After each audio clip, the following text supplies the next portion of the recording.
Olá, meu amigo e amiga, sejam bem-vindos ao nosso Portal do José, iniciando mais um encontro neste começo de sabadão, trazendo informações muito importantes, novidades e, sobretudo, cenas absolutamente demolidoras. Porque se os ministros do STF tiverem acesso ao que irei compartilhar hoje com vocês, eu garanto que os votos dos ministros, a sentença final, será absolutamente mais devastadora ainda em relação ao crime comandado pela figura do ex-presidente da República, o senhor Jair Bolsonaro, porque eles podem tomar em conta muitas das coisas que a própria defesa de Bolsonaro fez, que atuou naquele momento muito mais como Ministério Público, como órgão acusador, do que um órgão de defesa. Bom, vou conversar com vocês sobre o que está acontecendo, mas eu não posso deixar de agradecer a você que está votando no nosso portal para a premiação do IBEST em 2 categorias. Como eu sempre faço, eu deixo no primeiro comentário aqui do nosso portal. E se você não é inscrito ainda, se inscreva aqui conosco, participe aqui do nosso chat, mande seus comentários. Nunca se esqueça de dar o seu joinha, o seu comentário. Se puder, prestigie também nosso clube de membros e sempre compartilhe os nossos vídeos para o alcance dos nossos papos aqui ficar ainda maior, tá bom? Então vamos aqui aos temas. Começando, gente, espancando aqui uma coisa que tem sido repetida com tanta frequência por essa gente da extrema-direita e a gente não vê muitas pessoas rebaterem, né? Eles estão agora nessa campanha da anistia. Anistia, anistia. É porque foram anistiados no passado, presos políticos, sequestradores, pessoas que cometeram crimes, enfim. Só que isso é uma meia-verdade, ou seja, uma mentira quase que absoluta, porque a anistia que aconteceu em 1979 aconteceu num ambiente que, de fato, o Brasil estava vivendo uma ditadura sangrenta, uma ditadura que teve efeitos devastadores sobre a história do nosso país. E, naquele momento, a ditadura beneficiou muito mais, ou sobretudo, aqueles criminosos que agiram em nome do Estado, aqueles fardados, e que às vezes usavam também disfarces, né? Secretamente, coisas clandestinas, torturas clandestinas e por aí vai. Então, essas pessoas de hoje ficam dizendo, mas lá atrás teve anistia. Não teve, não. Aqui na lei de anistia, a lei 6.683, de 28 de agosto de 79, diz que é concedida anistia a todos quantos, no período compreendido entre 2 de setembro de 61 a 15 de agosto de 79, cometeram crimes políticos ou conexos com esses. E aí o seguinte, no parágrafo 2º, a lei deixa bem claro aqui que quem ficou fora dessa lei de anistia. Excetuam-se dos benefícios da anistia os que foram condenados pela prática de crimes de terrorismo, assalto, sequestro e atentado pessoal. Portanto, eu até comentei com vocês, a presidenta Dilma, ela não foi anistiada como esses criminosos de hoje, esses vagabundos mentirosos, ficam dizendo. Ela cumpriu a pena dela até o final, porque ela não era considerada, à época, uma pessoa-chave na organização que ela pertencia, mas ficou presa, foi torturada assim mesmo. Ela não foi anistiada com base na lei de anistia. Então é importante a gente fazer esse esclarecimento toda vez que aparecer algum bolsonarista dizendo mas a lei de anistia... Você fala, não, olha só, a lei de anistia protegeu foi os criminosos do Estado, os torturadores. Não foi nenhum bandido de farda para sentar nos bancos dos réus, diferente do que está acontecendo hoje. Então esse é um esclarecimento importante, né? A outra questão é o seguinte, o ministro Alexandre de Moraes ele pediu uma sessão extra que vai acontecer na próxima quinta-feira, e eu acompanharei com vocês aqui em tempo real, fazendo os comentários, como sempre, aqui, interagindo com vocês. E ele pediu porque é o seguinte, já deve ter feito o cálculo, que a leitura do voto dele vai demorar um tempo, e a leitura dos votos dos outros ministros também deve demorar. Então, para que o processo todo fique finalizado no dia 12 de setembro, então a prudência recomendou que ele pedisse uma sessão extra para a leitura dos votos. Que serão, gente, sessões de... Nós vamos nos reportar, né? Nós vamos nos transportar ao tempo que nós éramos crianças e escutávamos alguém ler uma historinha para a gente. Porque será uma historinha muito interessante que vai ser difícil dessa gente refutar. Agora vamos aqui às cenas, né? Em primeiro lugar, essa de um dos advogados da Orcrim de Bolsonaro. Advogado de Bolsonaro detona a STF e expõe a inexistência de provas, né? Aí é o seguinte, olha, ele está elogiando o advogado, né? Esse advogado de um dos membros da Orcrim está elogiando o advogado de Bolsonaro. Vamos pegar um trechinho aqui. Eu quero dar um bastidor aqui para vocês. No último depoimento do Mauro Cid, eu até não acreditei o que estava acontecendo. O ministro até demorou uma semana para divulgar o vídeo do depoimento do Mauro Cid, porque sabíamos que iria abalar o país todo. Porque até então o Mauro Cid estava defendendo essa narrativa. Bom, e aí, todo feliz, elogiando. Só que é o seguinte, gente, aqui é um desses programas da extrema-direita, né? Também elogiando aqui a defesa, né? Celso Vilardi afirma que não existe nenhuma prova contra Bolsonaro. Celso Vilardi, a gente retoma aqui com informação e segue trabalhando na Univerde Brasil. Vamos lá, Edson. Multitudinário, que me parece que foi o entendimento dessa primeira turma para esses casos. Aí eles colocam o Celso Vilardi. Só que é o seguinte, o que vai ser muito complicado para a defesa do inelegível são os posicionamentos do Sr. Celso Vilardi antes de ser contratado pelo Bolsonaro. Muita gente está querendo esconder esses vídeos, está querendo que a gente apague na memória, mas nada como a gente ter esse nosso espaço aqui para deixar isso registrado, né?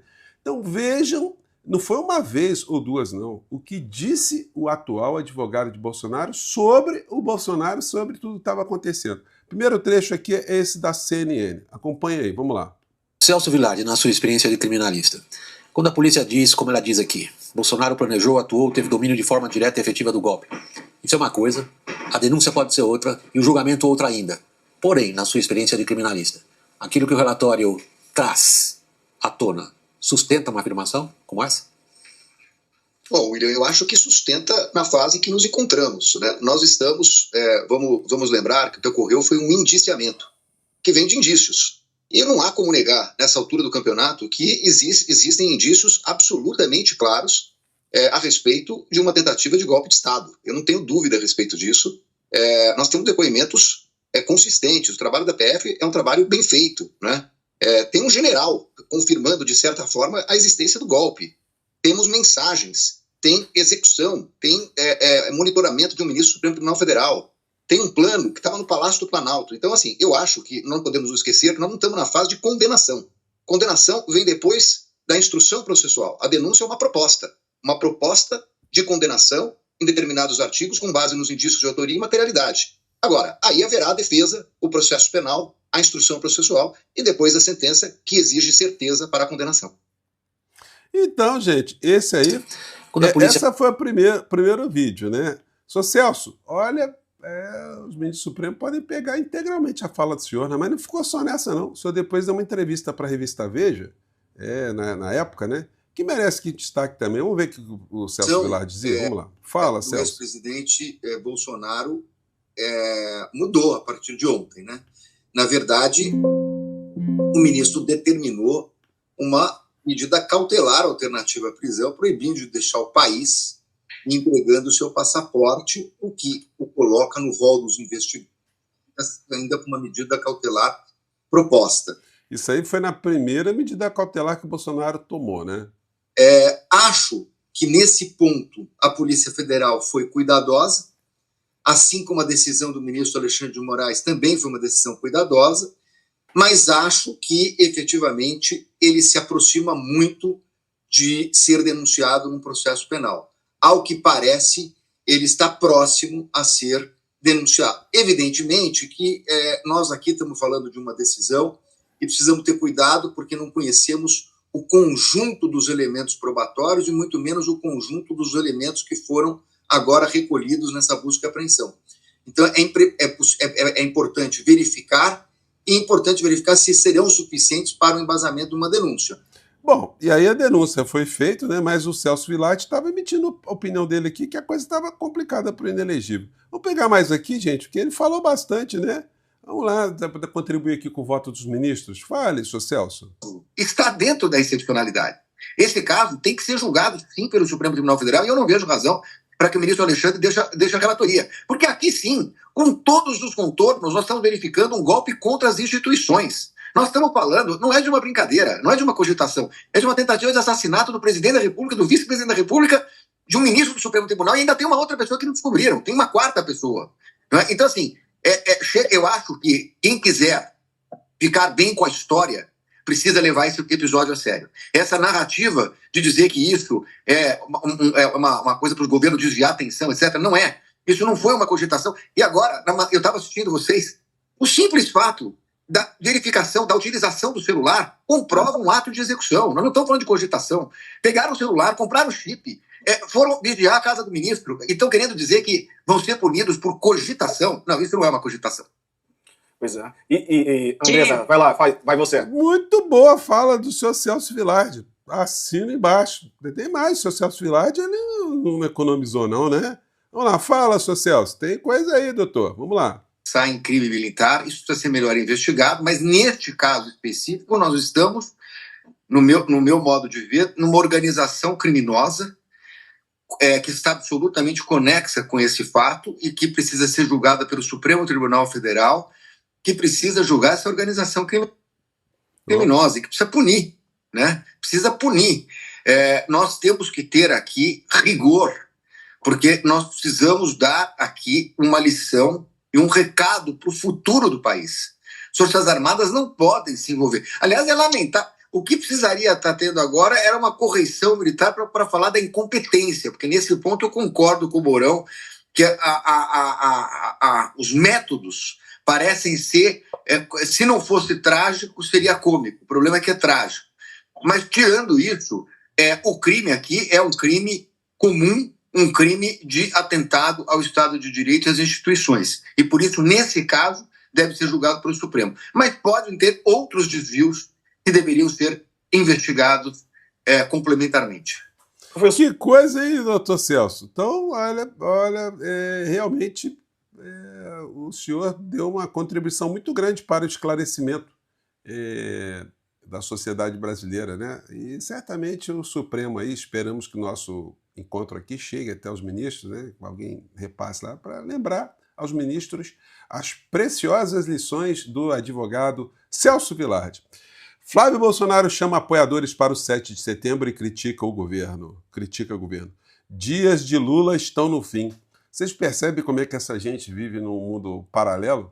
É o Lula que está sendo processado, o Flávio Rachadinha? É o Lula que está para ir para a cadeia por crime contra a nossa soberania? Então, olha, tem muita gente aí que vai entrar pelo cano, né? É o irmão de Lula que está foragido nos Estados Unidos, tentando fazer golpe contra o nosso país. Então, meu amigo, a situação vai ficar muito complicada para vocês. E olha só, para finalizar, que coisa ridícula.